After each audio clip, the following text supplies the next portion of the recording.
Morning folks, I'm Dave Canterbury with Self-Reliance Outfitters and the Pathfinder School. And what I wanted to discuss this morning is how to create a cooking spoon.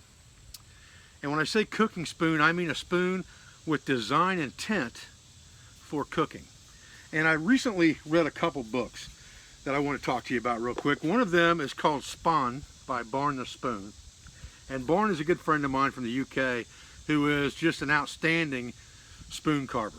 But what I really like about his mentality is he gets the fact that every tool, and make no mistake, a spoon is a tool, has a design intent. And he talks about in his book about 16 different types of spoons or objects that have concavities in them that are made for a specific design intent. And the cooking spoon is one of those design intent devices. And you can see that it has a flat edge on it here. And I've cut this one out on a bandsaw. And we'll talk about that in a minute when we talk about this other book. And I've got the spoon bowl drawn in here. So I've got the rough blank was made with a bandsaw from a piece of reclaimed walnut. But the flat edge here with this point is what allows you to get down in the bottom of that pot, right where that 90-degree corner is of that pot, to scrape food out from around that rim on the inside that you can't get to with just a round type serving or stirring spoon. So this spoon has design intent, and every object that you create should have a design intent. Why am I making this object? And I wanted to make this actual cooking spoon for you today using mentalities from both books. And the other book is called The Urban Woodsman, and a modern guide to carving spoons, bowls, and boards. And what this gentleman talks about, his name is Max Bainbridge.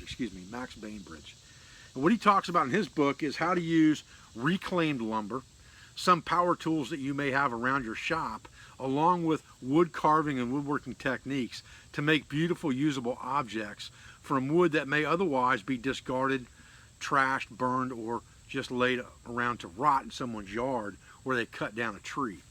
And so this piece of walnut is a piece of reclaimed walnut. That's a piece of end cut stock from our knife shop, and I get quite a bit of it because I like using it for implements like kooksas and spoons.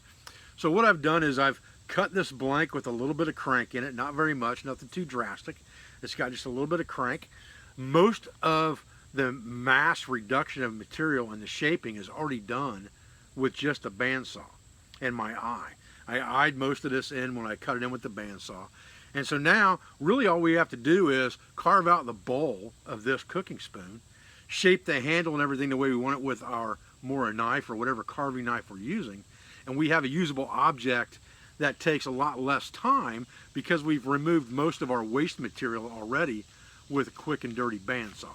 And I don't think there's anything wrong with that, as long as you understand the way you have to do it with an axe as well, because there's great satisfaction to doing this with just an axe and a knife.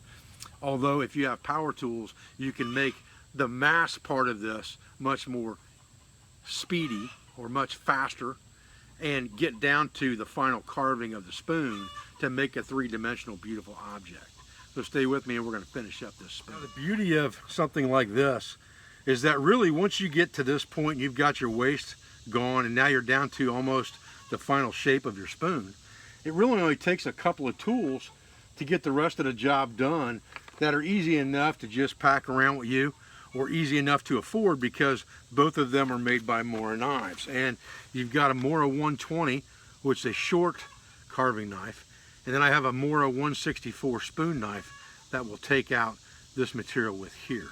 So while I've still got some bulk on here to hold on to, I'm going to go ahead and cut my spoon bowl in here.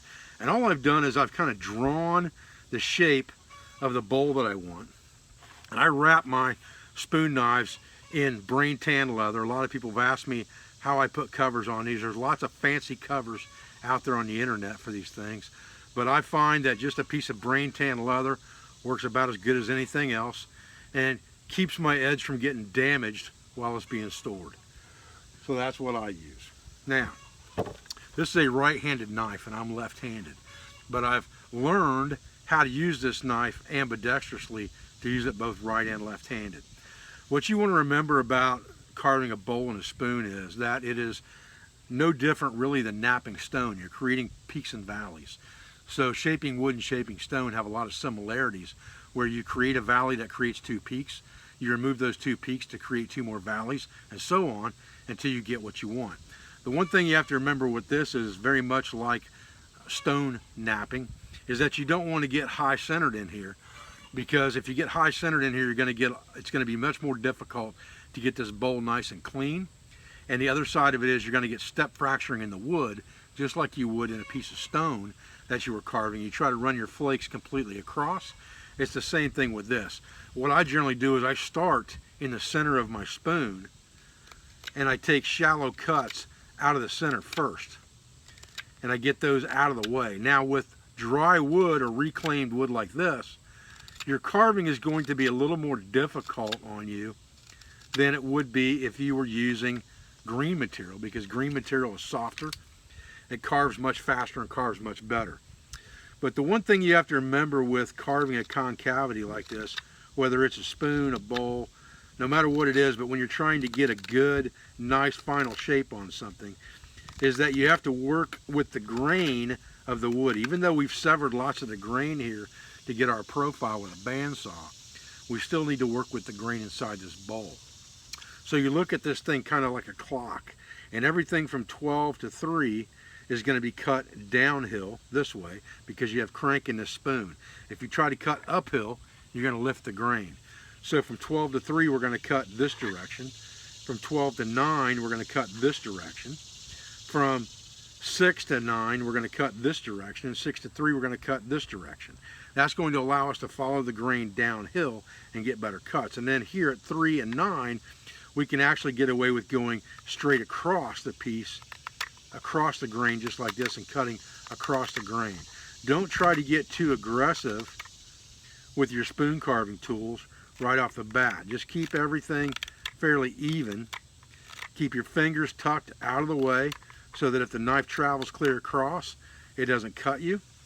And remember to always stay in those quadrants when you're cutting, and you'll see that when you're cutting downhill like this, the knife or the spoon knife seems to cut very nice even strokes. And as soon as you get to that bottom, you can probably see right here, as soon as you get to that bottom, it starts to lift up grain. So once you know that your curve is going up, you either have to cut straight across the grain or you have to cut down into the grain. So for now, I'm just going to work on this one side and then come back over here and go downhill from this side. And there's lots of ways to hold these spoon knives, and you'll get used to doing it as you do it. And it's one of those things where I can't sit here and tell you this is the best way to do it or that's the best way to do it, because really the best way to do it is whatever's comfortable for you, although there are some tried and true methods to it. But you can see that what I'm doing is I'm using a right-handed hook knife in my left hand, and I do that by using cuts that are either drawing toward me or pushing away from me. Now you can see right there I'm high centered, and you can see that grain lifting up. So now what I'm going to have to do is I'm going to have to come in here and come back at it this direction to get rid of that lifted grain so that I'm staying in a downhill motion.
Like I said, you can actually kind of roll that knife, roll that piece, using your thumb to lever that knife like a fulcrum, and just roll that piece into your hand.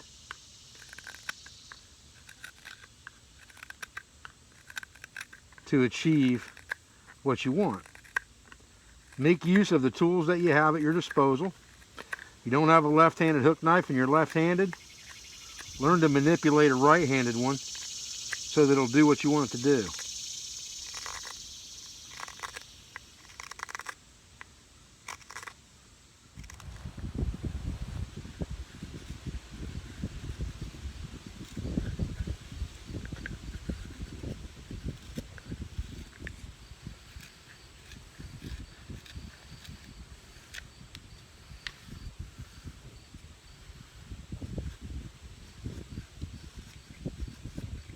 All right, so once you get that thing shaped down to about what you're looking for, then you can, again, you can either sand it or you can leave the wood chip carving finish on there that you just put on it.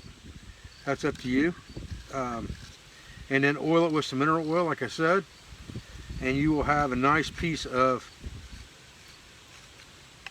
wooden utensils that will last you for as long as you take care of it, that's for sure.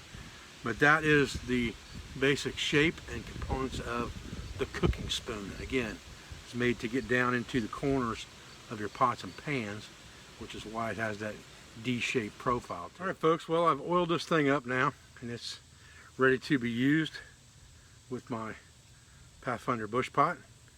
Again, I think it's cool that people understand the design intent of a tool, and I think Barn definitely gets that when it comes to spoons, and understanding that helps you to visualize in your head exactly what you're trying to design or create when you make something from natural material so that it works best for the application you've designed it for.